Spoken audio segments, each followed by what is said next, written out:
So the big question is this: how do young men like us, who didn't listen to society, who are on our own, how do we grow and improve ourselves so that we can live a better tomorrow? That is the question, and this show will give you the answers. My name is James Radzinski, and welcome to the Ascend Momentum Show.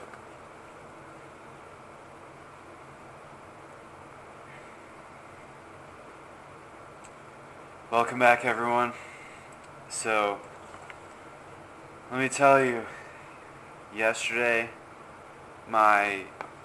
in my consulting business, where I'm trying to build a funnel for local businesses. My critical task was to go in person and try and get my first client in person. And then I just didn't do it. I lied to myself and told myself that I wanted to study reality transurfing instead. And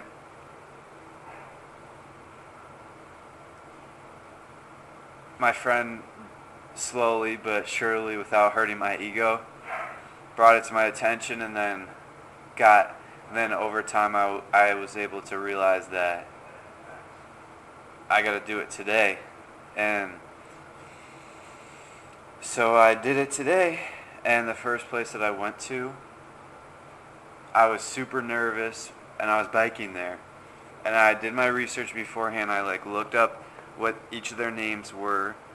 I was super nervous biking there, and I was super nervous once I was actually walking over to the store, and it was closed. And so I was like, oh, what a relief. But then I was also a little bit disappointed too. And so I was thinking to myself, oh, well, there it is. That was my task today. But then I realized that, man, that did not count. I just biked over to a store and then didn't do anything. So then I found my second dream customer and biked over there, and the person was actually there. It was actually open, and I talked to the owner, and she wrote down my number and my name because she was busy at the moment and was going to text me for another time to talk. So that's good. Hopefully it's good. Hopefully she wasn't just respectfully rejecting my offer, but it's looking good. Hopefully she'll text me and we can move things forward from there, because I really believe that once I get my first client, I'm just set free, because then I'll work super hard to get that first client some good traffic, and then she'll write me a good review because I'll do it for free. And then once I do that, then I'll be able to charge a lot of money. So let me tell you what one of today's lessons is. And it's something that I needed to remind myself today, and I did remind myself when it mattered. And it was a concept that I learned about in Reality Transurfing, the book written by Vadim Zeland. And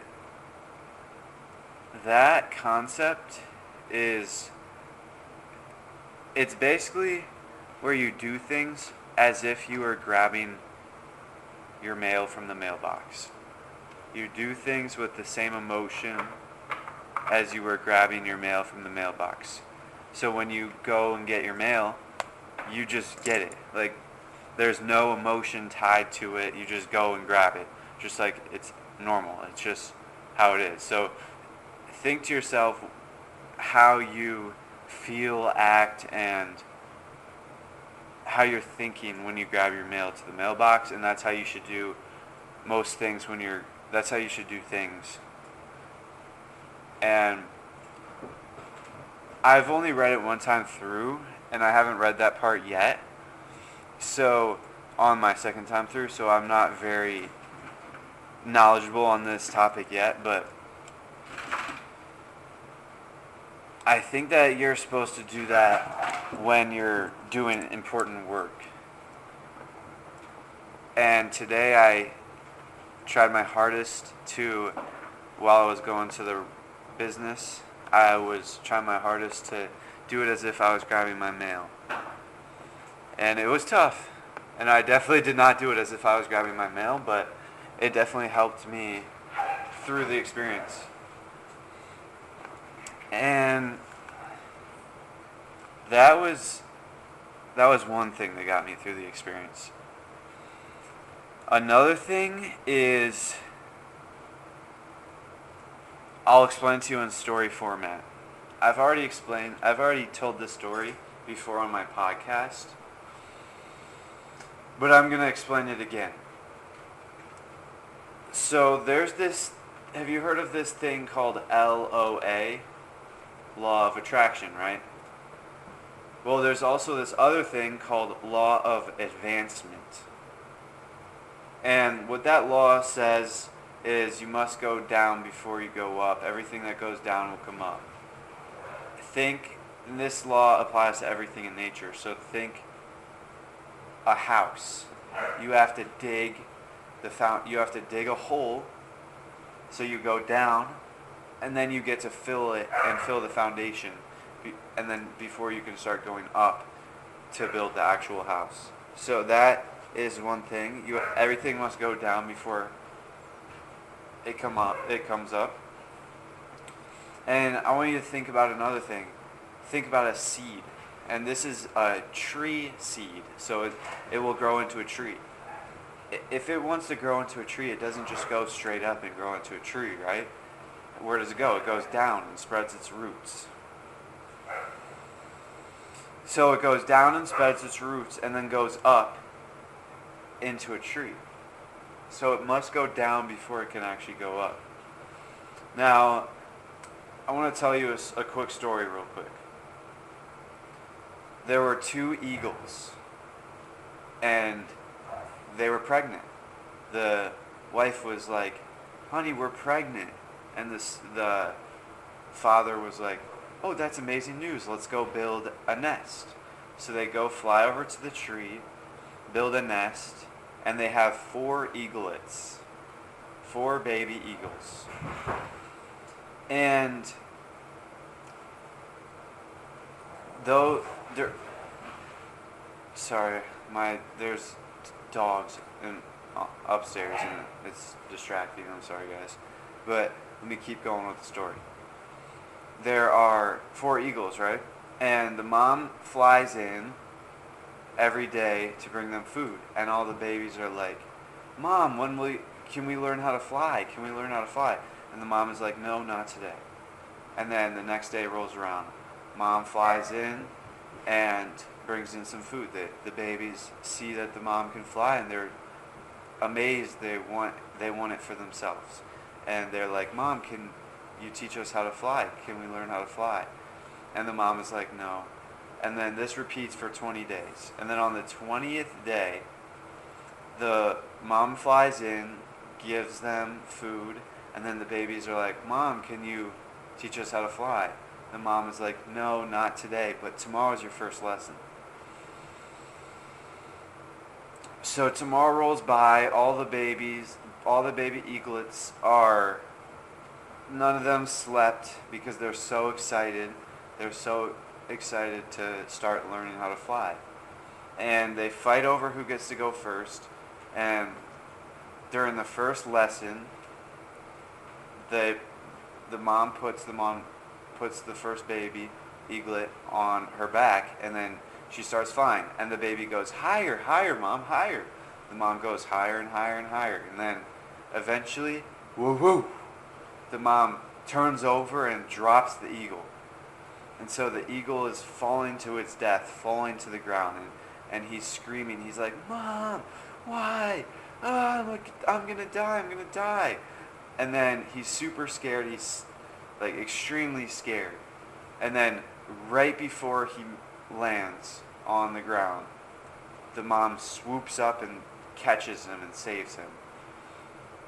And so the baby is like, why would you do this? Why? The baby was super scared and sad and like feels almost betrayed. And so he tells his brothers and sisters, don't try, don't do it, she's evil. And one by one, they all have their first lesson. And then that same experience happens with all of them. So then the next day rolls around and they're all planning a mutiny, right? They're all trying to overthrow their mother because they don't want that experience to happen on the day 2 training. So day 2 rolls by and the mother says it's time to start time for day 2 practice. And so they're all like, no, and then the mom forces the first one to go, and then the same experience happened. The mother flies super high and then drops the baby. The baby is extremely scared, falling to his death, and then suddenly, last second, she swoops up and saves him. So this experience happens with all the siblings for 20 days. And then on the 20th day, they're all super scared still because they're falling to their death every day.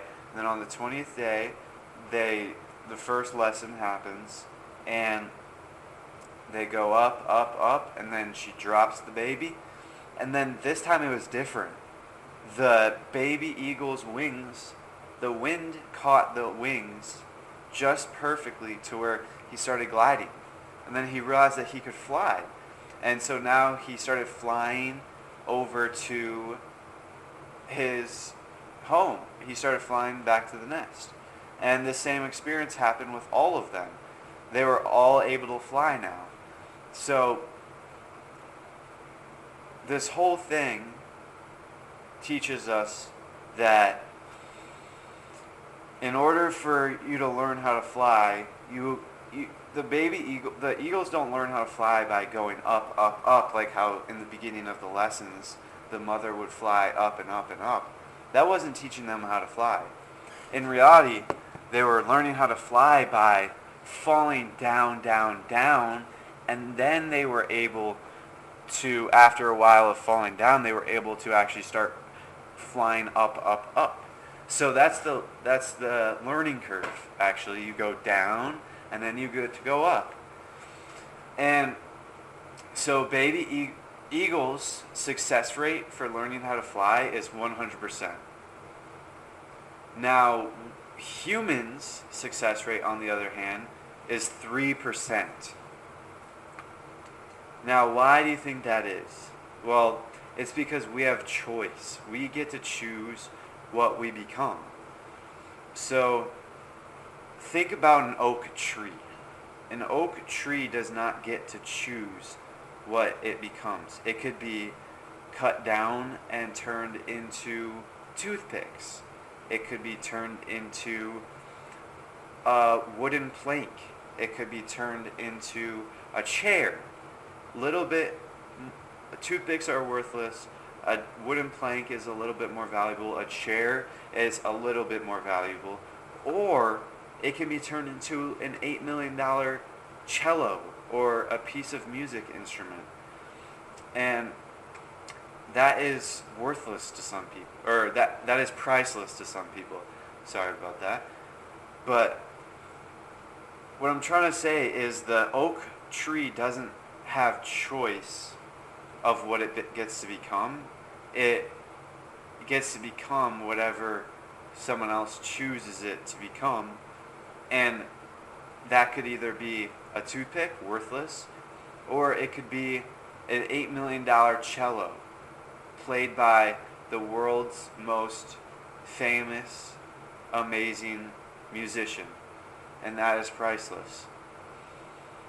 So what I'm trying to say is the tree could either become worthless or it could become amazing. But it doesn't have choice.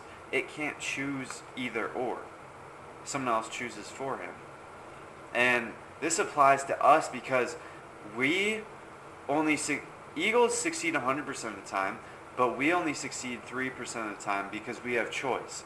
So are you going to choose to be a toothpick, or are you going to choose to be an $8 million cello? And it really is a choice, and it boils down to choice. Most people choose to be toothpicks, chairs, some worthless stuff. Some terrible, not even good. But 3% of people 3% of people choose to become that $1 million cello. And that's what the 1% is. That's why 1% of the world has a lot of the money, and the 0.01% of the world has most of the money. Those people chose that. They didn't get it on accident, like the oak tree accidentally turned into a toothpick. They chose it, and they did it on purpose. And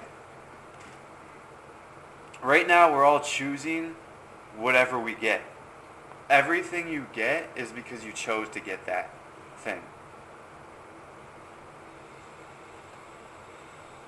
So that whole story, starting at the law of attraction, I heard from an amazing speaker named Myron Golden.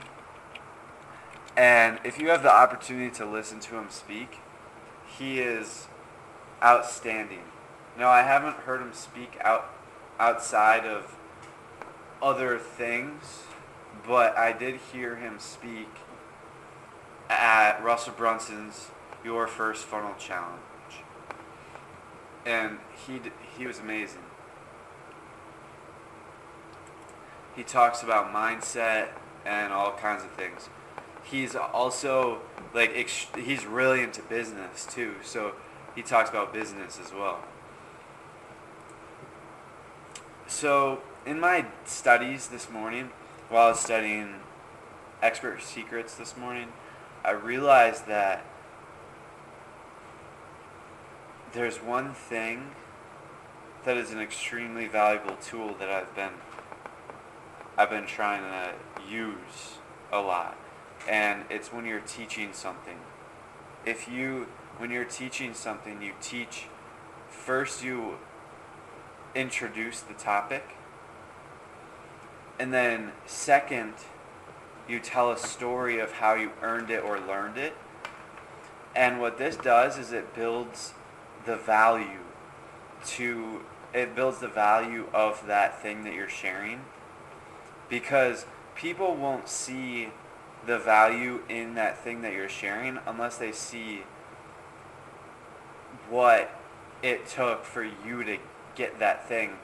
And once they see that piece, then they can realize that, oh, I want to save myself from that, so I'll be able to listen to what you're saying and actually see it with more value.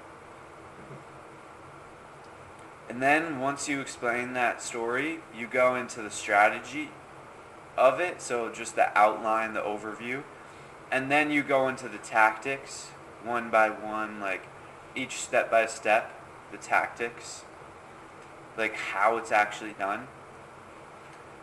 And then lastly, you explain social proof. And that social proof is how it has affected other people other than you. So that's one thing that I need to work on in my consulting business, because I feel as though people, when I go up to them and I say, hey, I want to build a funnel for you, they don't really know what it means, and I don't tell them the story. I don't teach them that piece of content well. I just go up and say, I want to build a funnel for you, and hope that they say yes, even though they won't actually see the value until I explain it to them and show it to them. Sorry guys, I just had to take a quick break and use the restroom. So what I was talking about was I need to start teaching that my frameworks better when I'm when I'm going to their business. Because right now people don't know what a funnel is and they don't see the value of it. But I see the value of it, and I need to teach them the value of it. Or else they just won't accept the deal because they don't see what's in it for them, even though it could potentially be $1 million opportunity. It could even be more than that. That's how valuable funnels are. But I am not doing a good job portraying it. And this is why this is good that I'm going to their businesses, because to be honest, I'm really shy and I'm an introvert, and I think I have social anxiety because I'm like really nervous around people that I don't know. And when I was walking into the flower shop today that I went to, I was super nervous, and I think that she could tell, and she did a good job. But she basically carried me in that conversation because she was like, oh, well, how about I get your number and then we can text the details later. And so that was very good. I don't know if she did that on purpose or if she was just trying to reject my opportunity respectfully, which that is a possibility for sure too. But either way, it's good that I'm doing this because I'm getting out of my comfort zone, and it's like super uncomfortable and nerve-wracking for me to do this, but I'm growing more and more and I know that I am, because when I first started cold calling, when I did my first cold call, I was super nervous, and I was like contemplating whether I should do it or not do it for like a decent amount of time. And then now I can cold call people pretty easily. I still have a little bit of nerves, but not nearly as much as I did the first time. And so I believe that the more I go in person and try and sell my opportunity to people, the better I'll get at it, essentially. And that's really what self-improvement is. You just got to keep working at it. You'll suck in the beginning, but eventually you'll suck so little you'll actually be good. I kind of butchered that quote, but that was from Garrett J. White, who I haven't really consumed much of his content, but I heard of him through Russell's stuff, and I watched him speak at Your First Funnel Challenge, and he's the real deal. I really look up to him, even though I haven't really looked into him that much.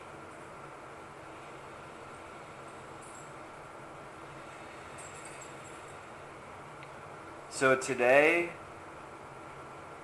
I probably did the two hardest things.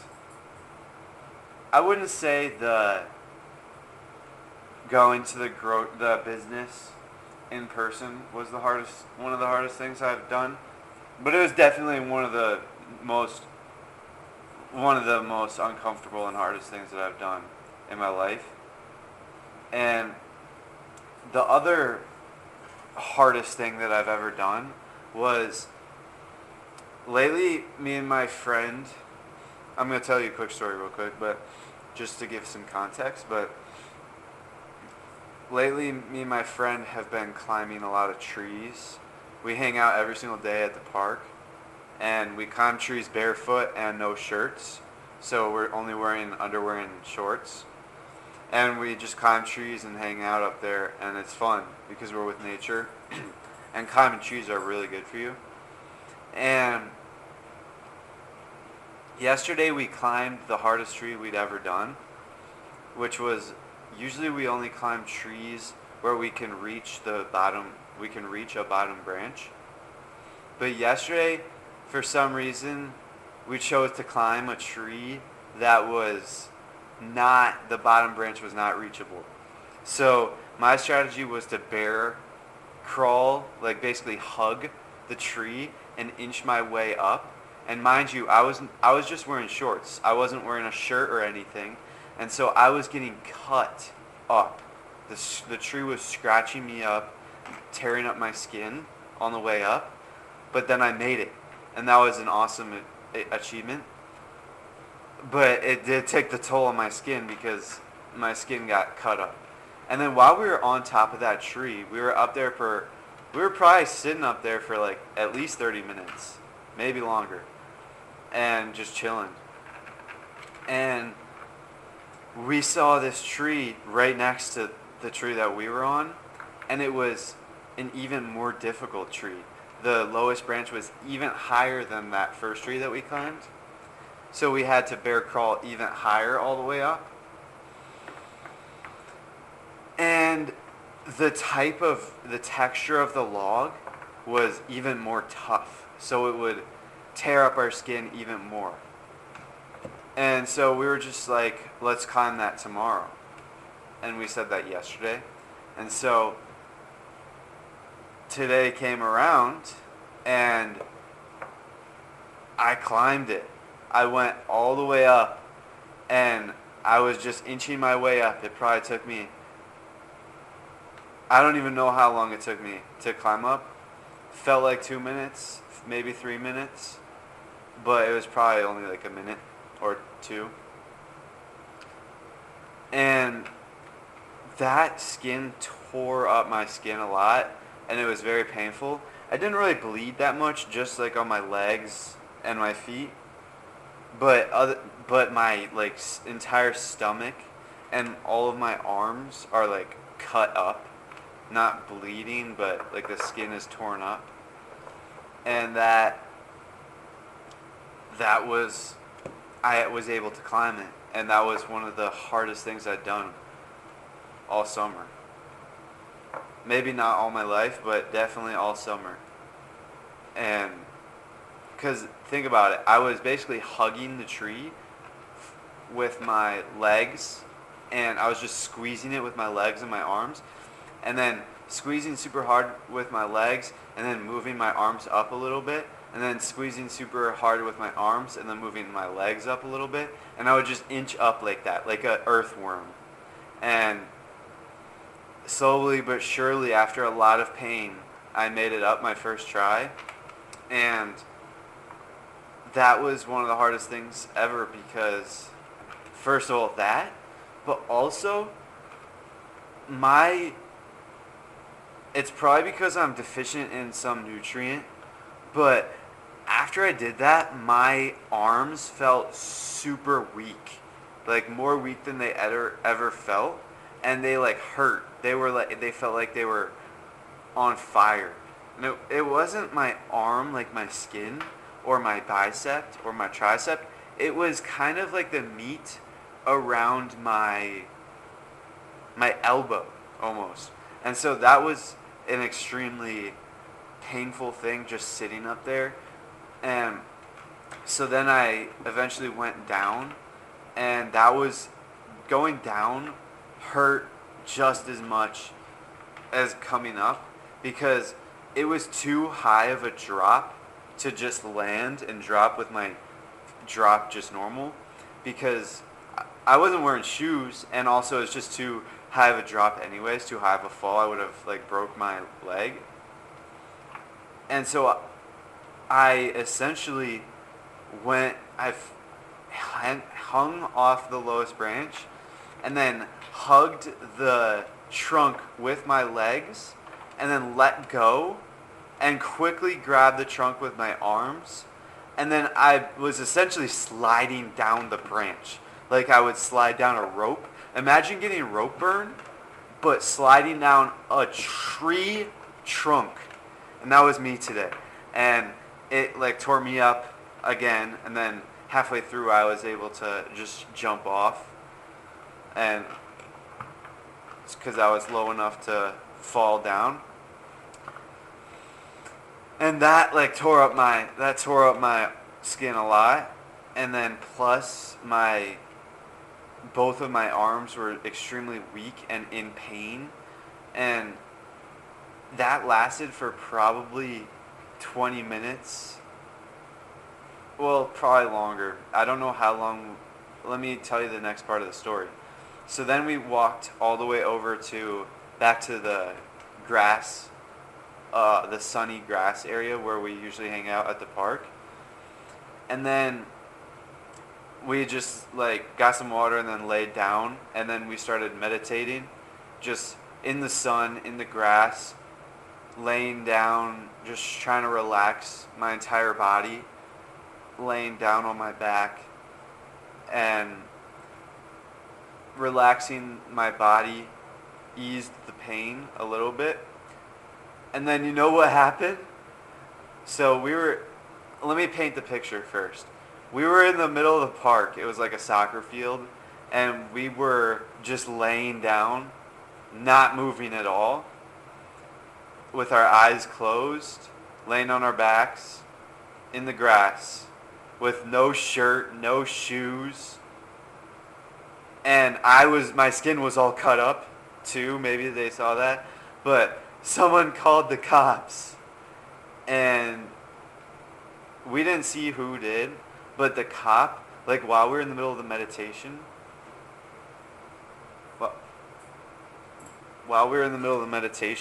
the cop was like, "Are you guys okay?"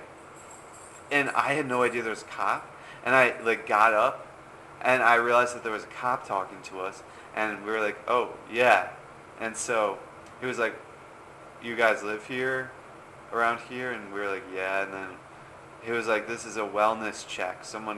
We got a call from someone to check in on you guys." And so he checked in on us, and we were basically like, we're just meditating. And then he was like, "Okay." And then he left. So it was no big deal. We didn't break any laws or anything, but that was just something funny that happened. And so we were in the middle of that meditation, maybe 10, 15 minutes. And we both started to get pretty deep into it. We were just getting into the deep meditation. And my arms felt a little bit less on fire. So that was good after that meditation. But they were still hurting just enough to where it was really uncomfortable to concentrate and focus. So then after a little bit of talking about what just happened and just life in general, we just went back into meditation. And then that time we were meditating a lot longer. And I essentially healed my arms. I don't know if they would have healed anyways. Probably would have. But I like to think that I healed my arms in the meditation. Because they didn't hurt that after that last meditation, and we got super deep into it again. No new crazy lessons learned like I did yesterday. If you haven't checked out episode 14, I believe it is, yesterday's episode, that episode is probably the best episode that I have recorded out of my entire podcast. So I highly recommend that if you go and listen to that. And pretty much, let me tell you, when we first went to the park this morning, before we climbed the tree, I told them that I failed my critical task yesterday, and my critical task yesterday was to go to a local business and sell to them in person. And I explained this earlier, and I told my friend that I failed yesterday's task, and then just over time, he was slowly giving me an epiphany. And then in that second meditation that I had today, after the cop interrupted us in the second meditation, I was just thinking about that. I was thinking about my critical task and how I was just pushing it off and all of that. And I was essentially just running a slide in my head, which was just a scene in my head of me actually going to the store and being successful. And that helped expand my comfort zone to where when I actually got out of the meditation, my friend was like, "So what's your critical task today?" And I instantly said, "I'm doing it today." Because earlier I said that I was pushing it off till tomorrow. And then I just said I was doing it today. And I did it today, and it was worth it. Because I was scared, and I was just trying to put it off till tomorrow, and I was going to be scared tomorrow, so I might as well have done it today, and I grew from it. So that's good. And it'll be even better once she texts me for a time to actually communicate and talk about what the offer is.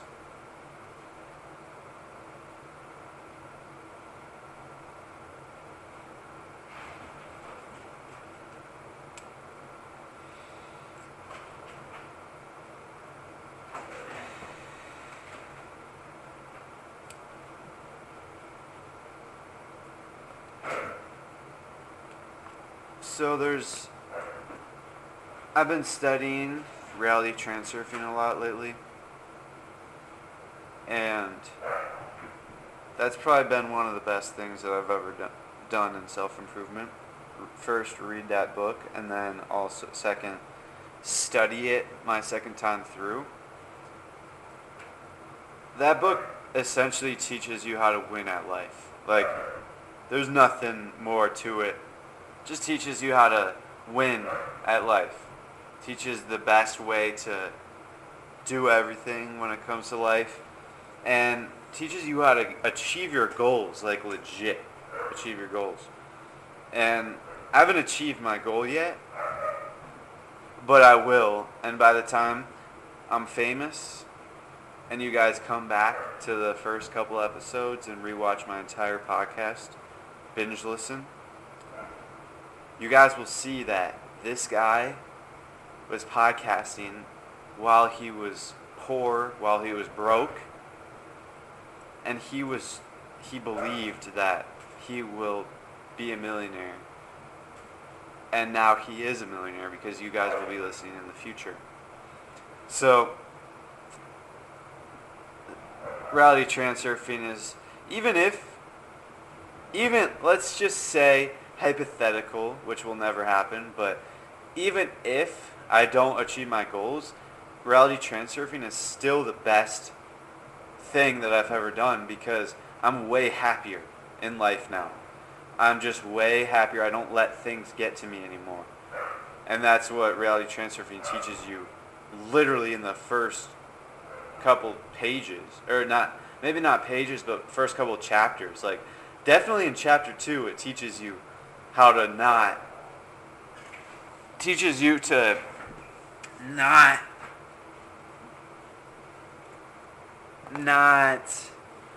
give so much anger, not be so angry and all that. Basically, how to be detached from pendulums, which pendulums are. I'm still trying to wrap my head around the concept, and this is my second time reading it. Pendulums are like information or an energy structure that is born when people's thought energy are united. But a pendulum is also us. Everything around us is a pendulum. In fact, the world can be seen as the ebb and flow of pendulums. Their oscillation of pendulums, just swaying back and forth. The world can be seen as the oscillating of all pendulums. Everything in this world can be seen as oscillating pendulums.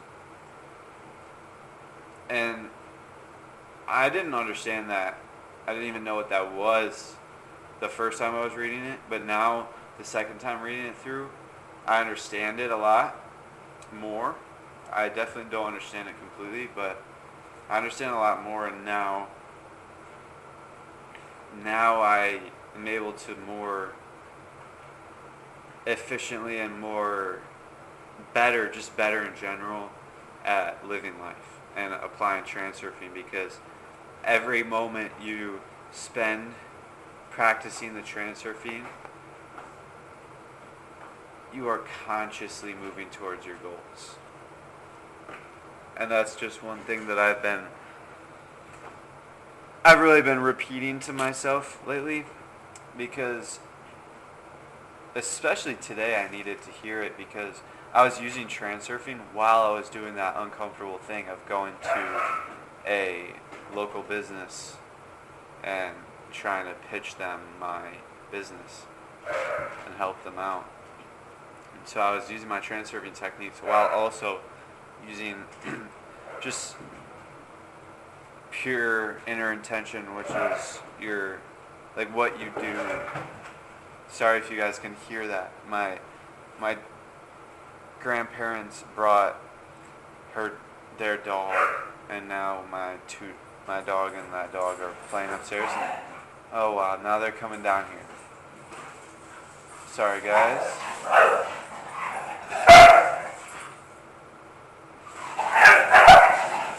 And they're just playing, sorry. Let me end this real quick. Dogs just ran down here. I should have closed the door. I only have one dog, but my grandma's dog is here now too. I deal with it. They might come back. But what I was saying about pendulum and studying reality transurfing. So studying reality transurfing is really one of the best things that I've ever done, in combination with meditating. And these past couple episodes, I know they've all been about essentially studying reality transurfing and meditating, but really this is one of the best self-improvement things that I've ever done, because reality transurfing alone is powerful, but in combination with consistent daily meditation, like I meditate in the morning and at night and sometimes during the day, so I'm getting over an hour of meditation every day.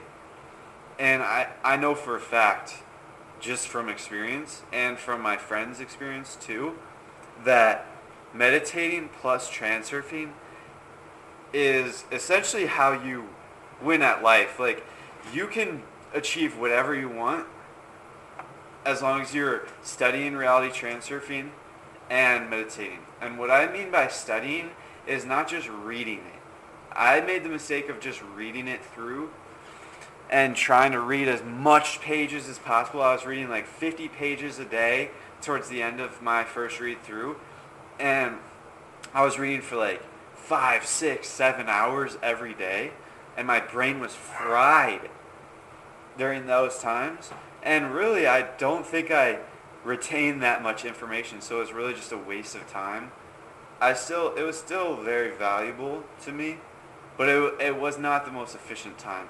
So now I'm only studying maybe 30 to an hour in the morning of Expert Secrets, and then 30 to an hour at night before my nighttime routine of reality transurfing. And when I am studying, I bought an extra notebook, like a whole brand new notebook for each of my books. So I have a notebook that I labeled .com Secrets, a notebook that I labeled Expert Secrets, and one that I labeled Reality Transurfing. And those are the 3 books that I'm really only reading right now for the time being. I haven't started .com because I'm reading Expert and Reality first, and I want to keep the maximum amount of books I'm reading at a time to 2. And so when I'm reading them, I read until I see something, read something that I know I'll need, and I know I want to memorize or keep in I want to actually retain. So I write that down, and I explain it, and then sometimes I draw a picture representing it. So today in Expert Secrets, I was reading his chapter on teaching your frameworks, so essentially how to teach. And I realized that chapter alone was so valuable that I actually first read it yesterday, and then I also read it today, and I wrote down a bunch of stuff about it, wrote my own pictures out, and then guess what? I read it again. So I've probably read it 4 times by now, total. And I might even read it again tomorrow. That's how valuable it is. And so that's what I mean by studying it. You don't worry about what page number you're on at the end of the day. Don't worry about how much you're reading, your time. Just make sure you're getting you set a timer. I set a timer for 30 minutes and just get an efficient study session where you're reading and writing things down. And then at the end of the day, while I'm icing my balls, yes, you heard that right, I ice my balls with an ice pack. And look into it because it increases your testosterone. That's a topic for another day though, so I'm not going to get into that. So while I'm icing my balls for 10 minutes, I reread all of my journals of all my study sessions at nighttime. And in the morning, when I'm icing my balls in the morning, I read my journal from the night before because I journal every day. So in the morning, I'm reading my journal that I'm journaling. That's just normal journaling. And then at night, I'm rereading my study journals. And so what that does is, also plus, while I'm journaling at night, I answer 6 questions before I actually start journaling. The first is, what did I do today to move towards my goals? The second is, what is that actually helping? Or am I just distracting myself? The third question is, am I doing enough? The fourth question is, what should I do tomorrow? The fifth question is, what did I learn in my first study session? So what did I learn in Expert Secrets? And then I basically recap the most valuable stuff that I learned that day in my journaling. And then the sixth question is, what did I learn in my second study session, which is reality transurfing? And I recap that too. So I am constantly reminding myself and rereading and re-explaining all of the different things. Here, let me count. So I read it first in the morning. I write it down. And then this is if I'm only reading it once. And then at nighttime I read it. And then I write it again. And then the next morning I read it again. So essentially instead of just passively reading like most people do, and what I did before, where the information would only pass through my brain once, essentially now all the information is passing through my brain at least 5 times. It's passing through my brain 5 times. So that gives me 5 chances to retain, and then it also gives me 5 opportunities to solidify and connect all the information. Because after I'm done reading the first time and studying, I do a meditation, so that solidifies it also. So what I'm trying to say is, once you pick up a book, like I wouldn't do this with all of the books. I'm only doing this with like business books and reality transurfing because those are some stuff that I really want to study and drill into my brain. And what I'm trying to say is you should study your books, not just read them, because you'll get so much more value and then your time will be way more efficient. Trust me, because this is coming from someone who would be reading literally 6 hours plus every day, back to back to back to back. Literally 6 hours every day, even on weekends, even on weekdays. And I would do that all the time. And doing that, I learned a lot. Don't get me wrong, I learned a lot. But once I started studying and doing the methods that I just taught you, I realized that it's way more efficient and I've learned way more. And I'm actually able to understand and explain way more.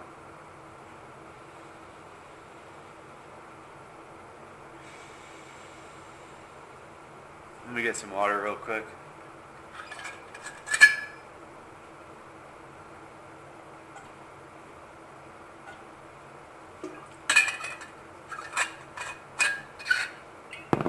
So,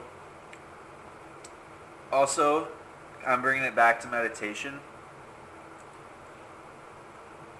I know I've been getting distracted a lot lately in my episodes just from people and outside forces distracting me. Like, for example, this episode, my dog, and also I had to use the restroom.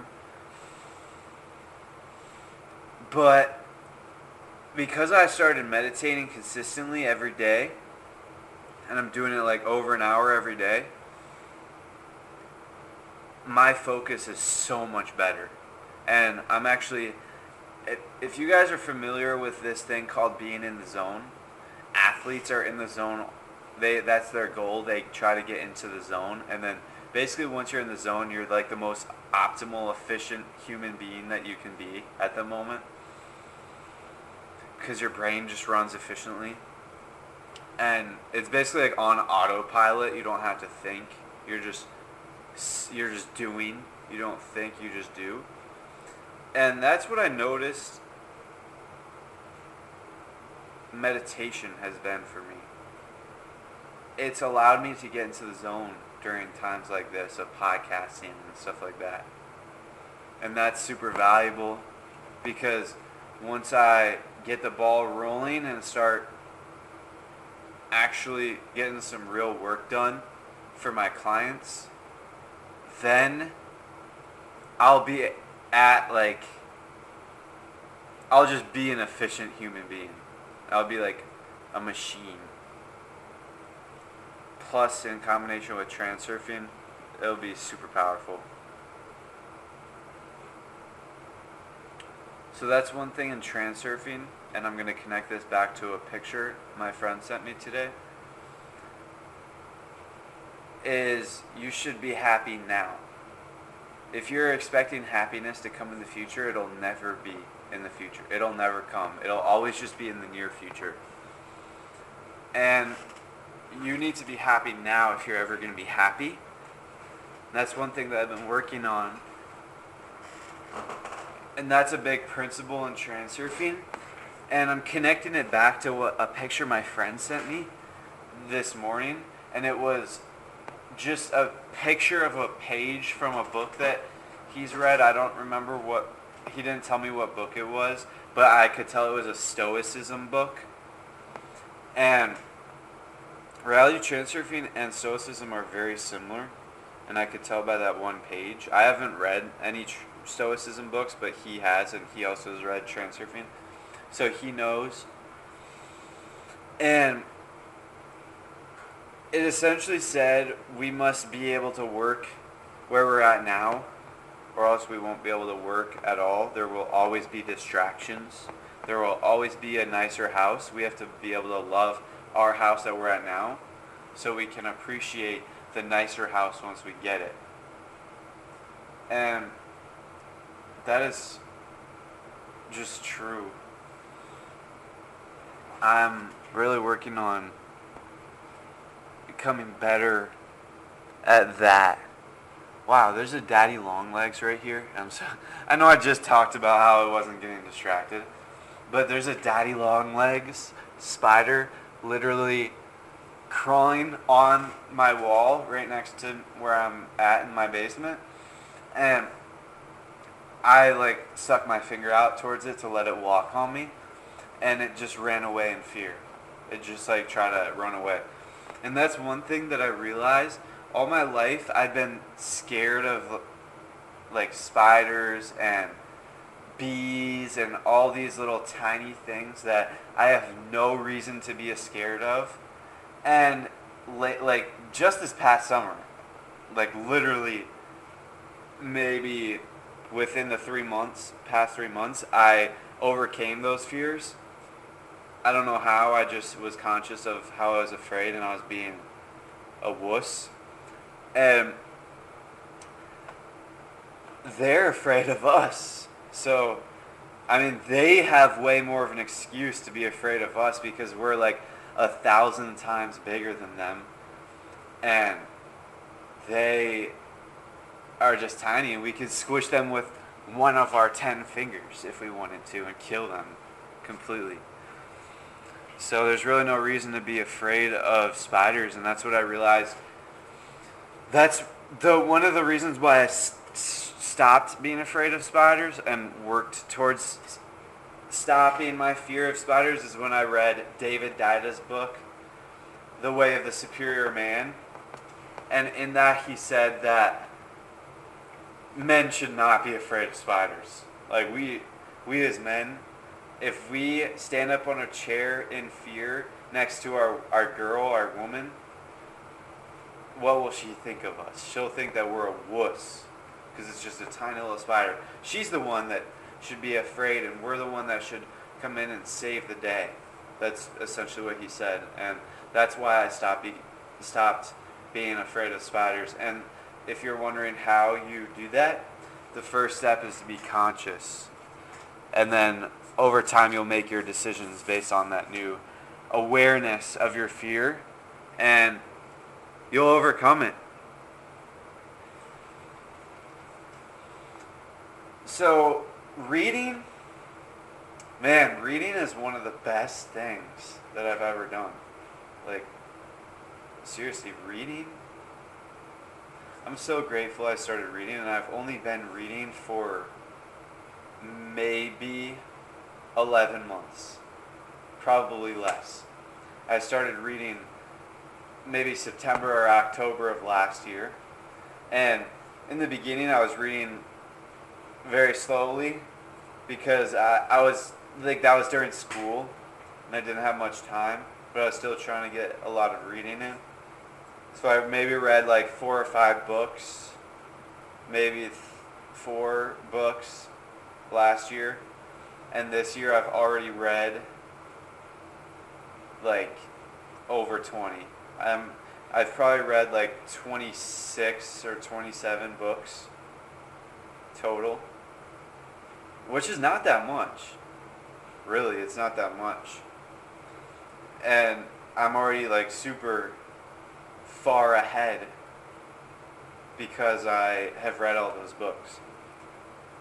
So that's why I believe that reading is extremely valuable. Even if you're still read it, even if you're not planning on acting on it, like taking action right away, because it molds your brain. It really changes your brain and changes your subconscious.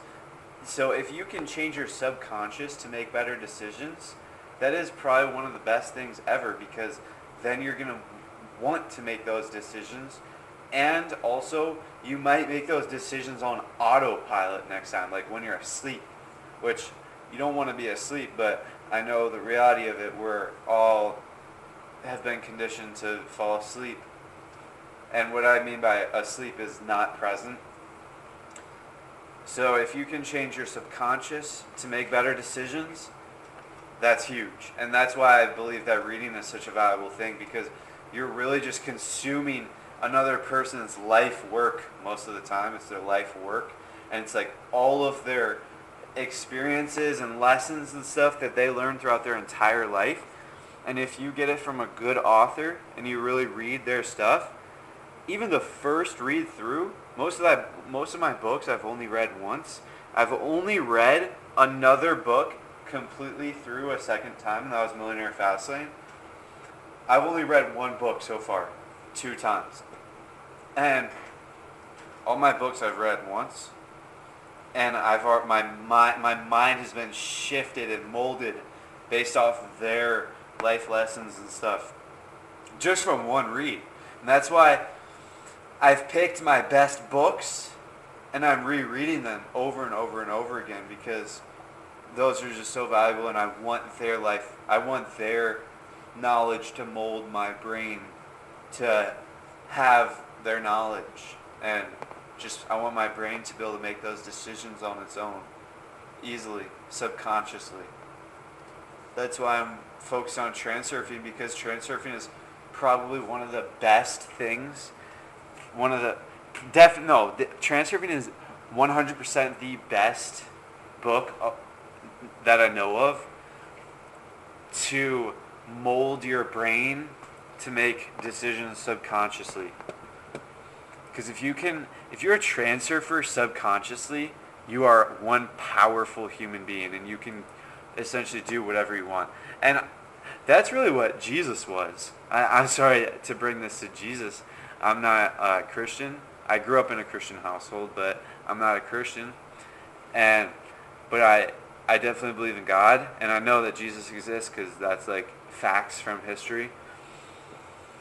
But that's essentially what Jesus was. And I believe that Jesus was also God's son. So I'm not into the religion pendulum, but I'm into all the stuff that comes with it. Most of the stuff that comes with it, I should say. But that's what Jesus was. He was essentially a transurfer, and he could walk on water, he could heal lepers, he could do whatever he wanted because he was a transurfer, and he was present 100% of the time. He was awake from the second he was born to the second he died, to after he died also, and came back up. And I can't believe I'm teaching about this. I did not even expect this to come out of my mouth right now. That's the power of being in the zone.